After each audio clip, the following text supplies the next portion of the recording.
पास जिस तरह के फैसले लिए अगर हम देखें, उससे कहीं ना कहीं जो परिणाम भारतीय जनता पार्टी चाहती थी वो नहीं आए।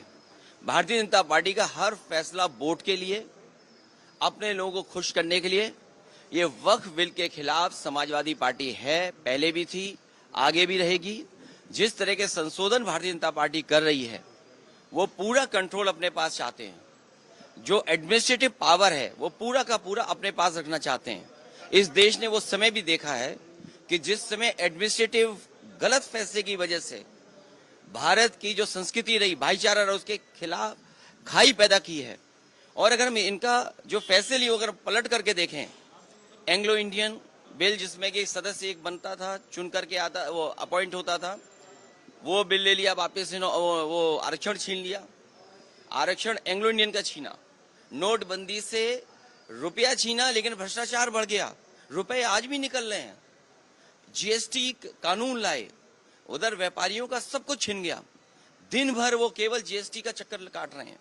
तो जीएसटी हो, नोटबंदी हो या अन्य फैसले हों, ये छीनने का काम करते हैं, लोगों का कुछ न कुछ छीनने का काम करते हैं। वक्फ के माध्यम से ये कहीं न कहीं संदेश ये देना चाहते हैं कि अपना वोट बैंक ठीक कर लें, क्योंकि नौकरी दी नहीं, रोजगार दिया नहीं, किसान की आय दोगुनी हुई नहीं, तो इनका वोटर भी इनसे नाराज है। देखिए, जिस वोटर को ये तुष्टीकरण कहते थे, हम लोग तुष्टीकरण कर रहे हैं, क्या ये तुष्टीकरण नहीं दे रहे हैं, कर रहे हैं किट बांट करके। अभी ईद पर जो किट दी है, क्या ये तुष्टीकरण में नहीं आएगा? क्योंकि इनको पता है इनका वोट खिसक गया है। अभी तक तो ये हिंदू भाइयों को गुमराह करते थे, अब इनकी कोशिश है कि मुसलमान भाइयों को भी गुमराह कर दें। सर, वो कह रहे हैं वक्फ पे विपक्ष गुमराह कर रहा है। सर कह रहे हैं कि वक्फ पे विपक्ष आप एंग्लो इंडियन इन्होंने छीना, क्या विपक्ष ने गुमराह किया? आपने आरक्षण छीना, जो यहाँ पर लोकसभा में चुन करके आते थे, असेंबली में अपॉइंट होते थे, तो वो छीना आपने। नोटबंदी पे आपने कहा कि आतंकवाद खत्म हो जाएगा, इनके लोगों को माफी मांगने जाना पड़ा। क्या आप सोच सकते हो? फौज के गलत फैसले की वजह से, हालांकि नई बात बनते ये कहने की है, लेकिन फिर भी कह रहे हैं, एक घटना ऐसी हुई जिसमें इनको माफी मांगनी पड़ी फौज के बड़े अधिकारी को जाकर के, जो गलत एनकाउंटर हुआ था। तो इन्हीं की वजह से आतंकवाद बढ़ रहा है। नोटबंदी फैसला लिया, क्या भ्रष्टाचार नहीं बढ़ा?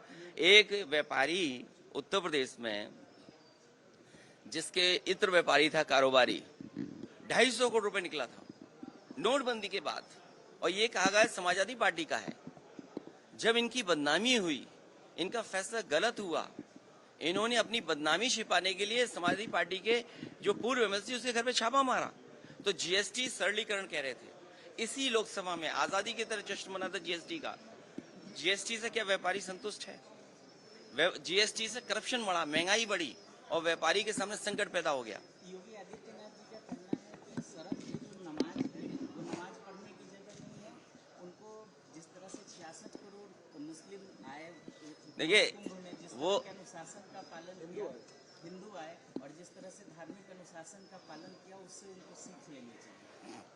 हाँ, हमारे जो मुख्यमंत्री जी हैं, उनकी गिनती की भाषा विधानसभा में उन्होंने कहा 46 में 56। उनसे भर्ती के बारे में पूछा गया तो उन्होंने 46 में 56 कहा। और आप सब पढ़े लिखे लोग हैं, कोई इसमें ऐसा नहीं है जो थोड़ा बहुत गणित न जानता हो।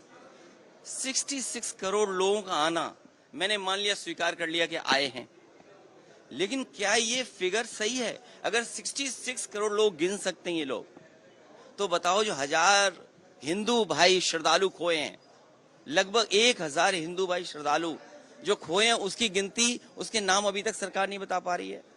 जो हमारे श्रद्धालु श्रद्धा से आए, श्रद्धा भावना से आए, और वहां पर जाकर के उन्होंने कुंभ को संपन्न कराया, उनकी जान चली गई, किसी की मदद नहीं हुई, आज तक सूची नहीं आई। जो लोग एक्सीडेंट में आने जाने में जिनकी जान चली गई, उसके लिए क्या किया सरकार ने?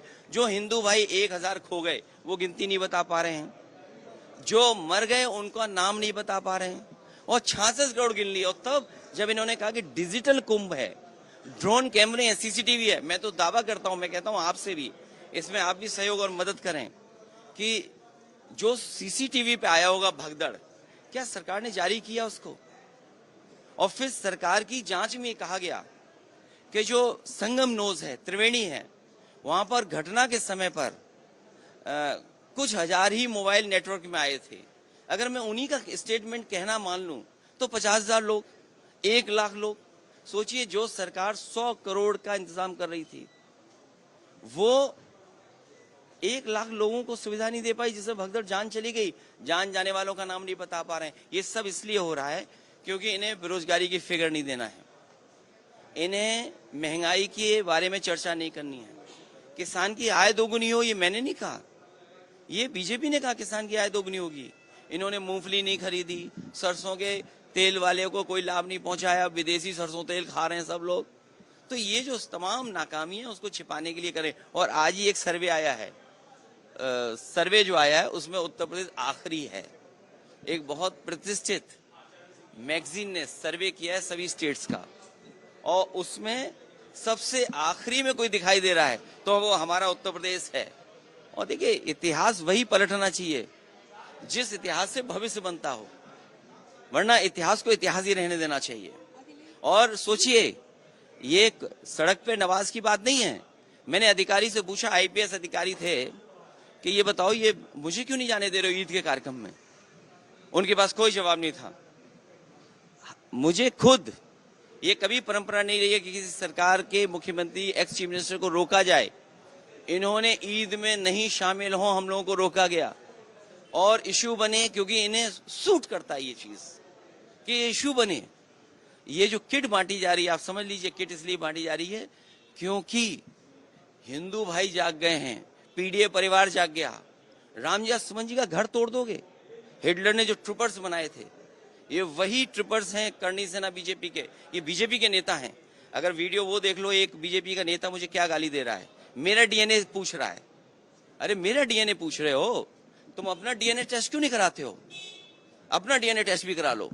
और राम भुआन निषाद गांव में जा रहा था, एक सांसद, कोई सुरक्षा नहीं उसको दे रही सरकार।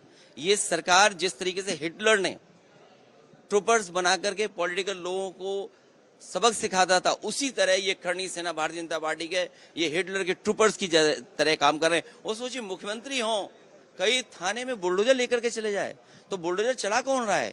क्या स्टीयरिंग इनके हाथ में नहीं है अब क्या?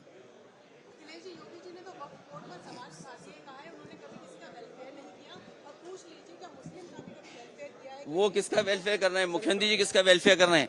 जो अभी इंडिया टुडे का एक बहुत महत्वपूर्ण कोई डेटा आया है, उसमें यूपी आखिरी है सामाजिक जो योजना है उसमें, लोगों के व्यवहार में। अच्छा, व्यवहार तो मुख्यमंत्री जी से ही देखा होगा उन्होंने, वो एनआई वाले हमारे हैं साथी, एनआई वाला साथी जानता है उनका व्यवहार कैसा है।